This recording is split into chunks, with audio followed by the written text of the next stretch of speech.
আসসালামু আলাইকুম প্রিয় দর্শক। 5ই অগাস্ট বাংলাদেশের গণতন্ত্রের জন্য একটি ঐতিহাসিক দিন।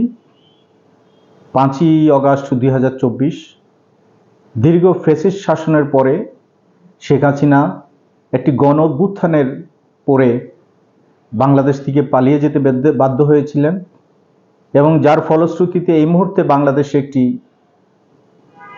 গণতান্ত্রিক সরকার আছে, একটা অবাধ সুষ্ঠু নির্বাচনের মাধ্যমে প্রতিষ্ঠিত সরকার। আমি শ্রদ্ধা জানাচ্ছি যারা এই জুলাই আন্দোলনে যারা নিহত হয়েছেন তাদের প্রতি গভীর শ্রদ্ধা জানাচ্ছি, তাদের মাগফিরাত কামনা করছি। মহান সৃষ্টিকর্তার কাছে তাদের জন্য জান্নাতুল ফেরদৌস কামনা করছি এবং তাদের পরিবার বাংলাদেশে যারা পৃথিবীতে যারা আছেন বেঁচে আছেন তারা যেন সুস্থ থাকেন, ভালো থাকেন সেই কামনা করছি। সঙ্গে সঙ্গে যারা আহত হয়েছেন, যারা আহত হয়ে এখনো সুস্থ হতে পারেননি তাদের কাছে আল্লাহর নিকট প্রার্থনা করছি তাদের সুস্থতা কামনা করে তারা যেন খুব দ্রুত সুস্থ হয়ে স্বাভাবিক জীবনে ফিরে আসতে পারেন। এবং সরকারের কাছে আহ্বান জানাবো, যদি ইতিমধ্যে সরকার সিদ্ধান্ত নিয়েছে যারা নিহত হয়েছেন তাদের জন্য এবং যারা আহত হয়েছেন তাদের জন্য সম্মানী নির্দিষ্ট করে, আমি আহ্বান জানাবো সম্মান এবং সম্মানী কোনোটারই যেন কোনোভাবেই কোনো ব্যাঘাত না ঘটে। প্রিয় দর্শক, আজ আমরা একটা গণতান্ত্রিক সরকার দেশ শাসন করছে।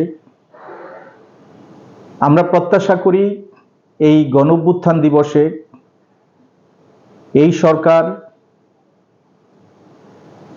জনগণের প্রত্যাশা পূরণ করতে পারবে এবং জনগণের কল্যাণে কাজ করবে। আমরা ইতিমধ্যে দেখেছি যে অনেকগুলি জনকল্যাণকর কাজ তারা শুরু করেছেন। আমরা আশা করব ন্যাশনাল ডেমোক্রেটিক পার্টির পক্ষ থেকে যে দুর্নীতিমুক্তভাবে একটা এবং আইনের শাসনের মাধ্যমে এ দেশ আগামী 5 বছর পরিচালিত হবে এবং আমরা বিরোধী দল যারা আছি তারা এই সরকারকে সহযোগিতা করে যাব। এবং ইতিমধ্যে অনেক বিরোধী দল সরকারের বিরুদ্ধে কথা বলছেন, সরকারের পতন চাচ্ছেন, বিভিন্ন রকমের কথা বলছেন। আমি শুধু এই গণঅভ্যুত্থান দিবসে আমি সকল দলের কাছে বিনীতভাবে অনুরোধ করব, দেশের কথা চিন্তা করে এই দেশটা স্বাধীনতার পর অনেকবার খাদের কিনারায় পৌঁছে গিয়েছিলেন। পরম করুণা আল্লাহর রহমতে হয়তো সেখান থেকে আবার ফিরে দাঁড়াতে পেরেছেন। সুতরাং এই সরকারকে আমাদের উচিত অন্তপক্ষে 5 বছর সহযোগিতা করা। আমরা বিরোধিতার জন্য বিরোধিতা করব না, আমরা জনগণের জন্য যেটুকু বিরোধিতা করবার সেটুকু করব এবং সে বিরোধিতা হবে সরকার যেন তাদেরকে কারেকশন করে নিতে পারে।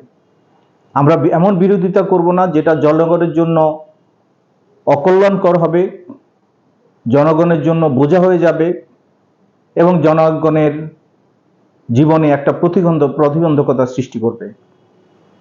সুতরাং আমি সকল দলের কাছে, রাজনৈতিক দলের কাছে বিনীতভাবে অনুরোধ করব, আসুন আমরা সবাই মিলে আগামী 5 বছর এই দেশটাকে গড়ে তুলি। আমরা প্রতিযোগিতা করব 5 বছর পরে, পরবর্তী যে নির্বাচন আসবে, চতুর্দশ সংসদ নির্বাচন, সেখানে আমরা প্রতিযোগিতা করব। আমরা ক্ষমতার লোভে সত্যকে অসত্য বানাবো না, শত্রুকে মিত্র বানাবো না এবং কাউকে ছোট করব না। আমরা দেশের জন্য, জনগণের জন্য একসঙ্গে কাজ করব।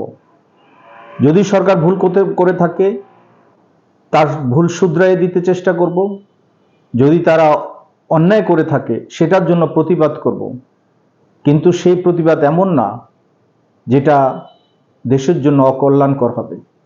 সবাইকে ধন্যবাদ জানাই।